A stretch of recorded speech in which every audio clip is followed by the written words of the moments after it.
Alright everyone, how's it going? And welcome back to the Trading the 1 Million Coin series. Today we're carrying straight on from where we left off last episode, buying some silver players, while also selling on some of the players we got in packs, and of course some of the duplicates from the bidding process, which you can see the majority of them being here, as our sales takes up to 30k, which means we've invested about 170k, which is always exciting. See here, a lot of players being stored in still with heaps of duplicates, pretty much just listing up the players that are worth a bit, and the ones that I can see I've got plenty of.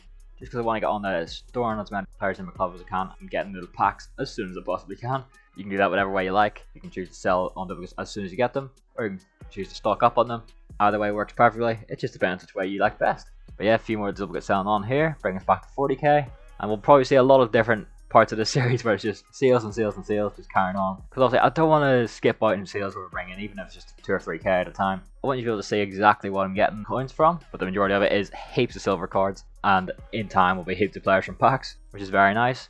As you can see here, after our couple of rounds of the Turkish League SBC, we have 44 packs to open. And this time, because of so many packs, and because our transfer list is already fairly full, I decided I'm just going to store everything for now, apart from obviously duplicates, which I'll list up when I can, just to save spots in the transfer list so I can sell them on a later point, and hopefully get all the packs open in one go. Unfortunately though, we're not getting the best stuff from the packs, which is general stuff that we're stocking the club with and just holds some value when it comes to selling. And yeah, a couple of sales here just from the duplicates from the Turkish League players and bidding on, and of course the duplicates from the packs have been opening, freeing up some spots for us to list up some more. Now we've got a decent gold pack here, we've got a Serge Gnabry, and luckily for us here it is now a premium gold pack, which most of the time is tradable. Very nice stuff. Few thousand coins coming in there. And we got a couple of decent untradable players. This time we actually get a walkout. Turns out to be Karim Benzema. Would have preferred him tradable, but he will come in useful for a little part of the series. And a few packs after that, we get Thiago. Again, untradable, but it's another high rated player to go into some SBCs later down the line. And yet, got up to the end here, we've got the 2 7 rare players packs. 81 plus, of course. The first one we open, nothing too special. Got a Fernandinho. It's a pretty poor pack, to be honest. And the second one is even worse, to be honest. Acuna from Sevilla. 83 this time is the best. Not what you want to see. And with do the exact same thing as did last episode, we have the marquee matchup SBCs that we can play with our untradables. At the same time, there are some European marquee matchups as well, so we do those as well.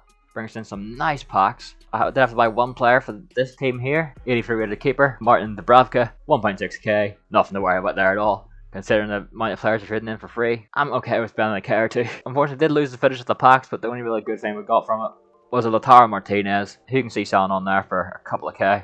It's our money back for Dubravka at least, but of course we've got heaps of other rare and non-rare goals to sell from it as well, which is majority of what's going on here. Of course, with loads of silvers again. Brings us all the way back into 140k, but we have so much stuff to sell on here, which we'll see flicking through now.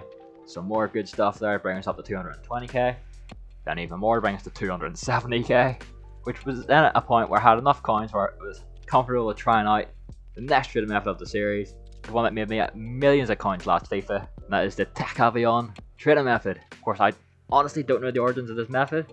I saw a video of someone doing it years ago. I'm really sorry, I can't remember whose channel it was on. It just always stuck with me. I'm talking like FIFA 17 time almost. But it's just a trading method which is very simple and makes so many coins. I've just been using it for the most amount of time, and I will give a better explanation of it next episode, but as this is the first trial of it, I'll run through it very briefly. You want to get special cards for a little bit less, or as much less as possible, from their sort of average sell price in the market, in specific chemistry styles, which being the ones that are used most. So of course you get their shadows, you get your hunters, your anchor. This FIFA engine's a good one. Hawk. Not too sure, I haven't really used Catalyst yet, because I don't think anyone really uses Catalyst anymore. But if you think it's a good chemistry style, go for it.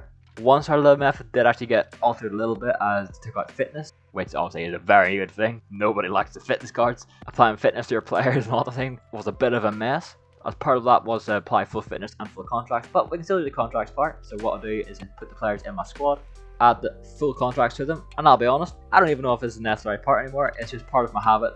It's all to make the player more appealable to buy. And then what you want to do is list the players up. You can do 1 hour, you can do 3 hours, you can do 6 hours. But for a specific price that is a certain amount higher than what is lowest by now is for. So for example, this Kimmich on the market, he was going for 59,000 coins lowest. I actually got a pretty nice deal with him, picking up for 53.5.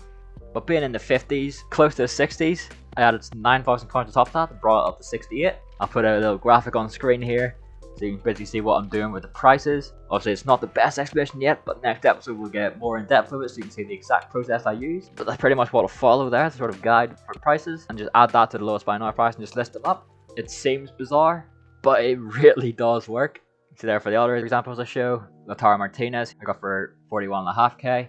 On the market he was going for about 44k, so it's not that much of a price decrease, but we then add 7k in the graphic there. The price, it brings it up to 51k. List him up. Same thing with Jimenez, list him up for 69. Ben Yedder up for 53. Jonathan David up for 38. And Marquinhos here up for 42. A little confusing, I know. If you understand it from there, you're an absolute saint. Well, of course, next episode we'll get more in depth of it. But in general, it is buying special cards for cheap in desirable chemistry styles, making them more desirable for the buyer by giving them full contracts. It's 99 games with them, but you don't need to stick a contract card on. Very nice indeed. And just list them up for a decent price, higher than what he's worth, for a couple hours. They may take a while to sell, but they will sell. It's a bit like the selling of the lazy buyers, I guess. People are usually going to be happy enough to spend an extra couple of thousand coins on a player if they're getting a chemistry style that suits their team with max contracts. It's just pretty much the way it works. There's that many people playing this game that they will just get picked off. And obviously, I don't even know if the contracts is necessary anymore. I just do it out of habit, pretty much. So that's that. 4 of the players have sold on already. Obviously, we're only back up to 140k, which doesn't sort of add up really. But I can see the amount of silver selling on. We're back on the reinvestment on those. I just want to keep using our coins pretty much for more coins. Find that's the best process really. Marquinhos and Jimenez are still waiting to sell. And at this point, I wanted to switch up the league I was doing for the League SBC method. So I decided to hop away. Well, not entirely hop away, I just sort of added on the championship as a necessary league to do. Here's an example here of Birmingham City. You can see the prices I paid for them. So you can know that I am doing the exact same method, just get them all on bid. Very, very cheap for a tradable Prime Silver Players pack. Well, a small Prime Silver Players pack. Still very nice though, because Silver Players are so expensive. And a few more sales here. We can see Jimenez has sold on for the 69,000 coins. Very, very nice. Yeah, the next few clips are just going to be going over more and more sales from duplicates, from everything, just from players in my club from the packs earlier. Mostly duplicates at the minute though. We're getting more sales while our coins are going down. Not what you want to see normally, but trust the process, believe me. You see us gradually get more and more championship players selling, less and less Super League players. And you see here I have a quick glance at the League SBC tab. So we're 7 teams each done on the championship and Super League. As I did complete the league the whole way through a couple of times, and that's just what I got to with players in my club still, which results in us having 93 packs to open, which is mental. Again, same thing as earlier in this episode, I'm only going to be throwing the best things while also storing everything I can at a point. And within decent packs we get, we're going to have a few sales popping up here and there, just to free up some space. Just getting a few coins back in here. Marquinhos still waiting to sell there, of course. A couple of decent packs in here, we've got a tradable Arzabal. Nothing too special, but it's 84 rated. It's a few coins, some more sales. Another decent tradable pack, we've got Aspilicueta.